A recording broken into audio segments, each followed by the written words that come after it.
Hello friends, இன்றைக்கி என்னோடய ஸ்டைலில் ரசம் எப்படி பண்ணுறதுன்னு பார்க்கலாம். அதுக்காக நான் ஒரு 5 சின்ன வெங்காயம், கொஞ்சமாக பூண்டு, கொஞ்சமாக மிளகு, கொஞ்சம் ஜீரகம், காஞ்ச மிளகாய்,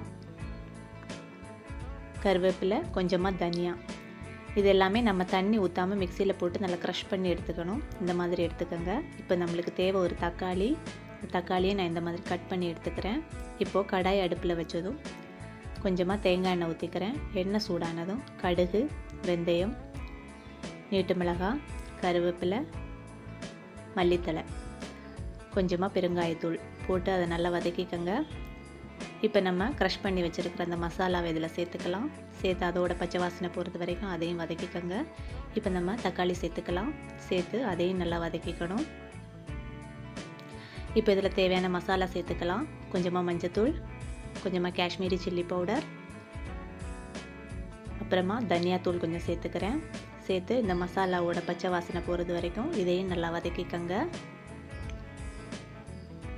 இப்போது நம்ம இதில் புளி கரைச்சி சேர்த்துக்கணும். இப்போ அதையும் நல்லா வதக்கிக்கோங்க. இப்போ இதில் தேவையான அளவுக்கு தண்ணி சேர்த்துக்கலாம். இதில் 1 லிட்டர் வரைக்கும் தண்ணி நீங்கள் சேர்த்துக்கலாம். இப்போ தேவையான அளவுக்கு உப்பும் போட்டு நல்லா மிக்ஸ் பண்ணி மூடி போட்டு இதை கொதிக்க விட்டுருங்க. இப்போ பார்த்தீங்கன்னா ரசம் நல்லா கொதிச்சுக்கிட்டு இருக்கு. ஃபைனலாக நான் இதில் கொஞ்சமாக வெல்லம் சேர்த்துக்கிறேன். சேர்த்து ஒரு 5 மினிட்ஸ் கொதிக்க விட்டு இறக்குனா நம்மளோட ரசம் சூப்பராக ரெடி ஆகிடும். அவ்வளோதாங்க. இந்த ரசம் உங்களுக்கு பிடிச்சிருந்தா லைக் பண்ணுங்கள், கமெண்ட் பண்ணுங்கள், ஷேர் பண்ணுங்கள், மறக்காமல் சப்ஸ்கிரைப் பண்ணுங்கள். தேங்க்ஸ் ஃபார் வாட்சிங்.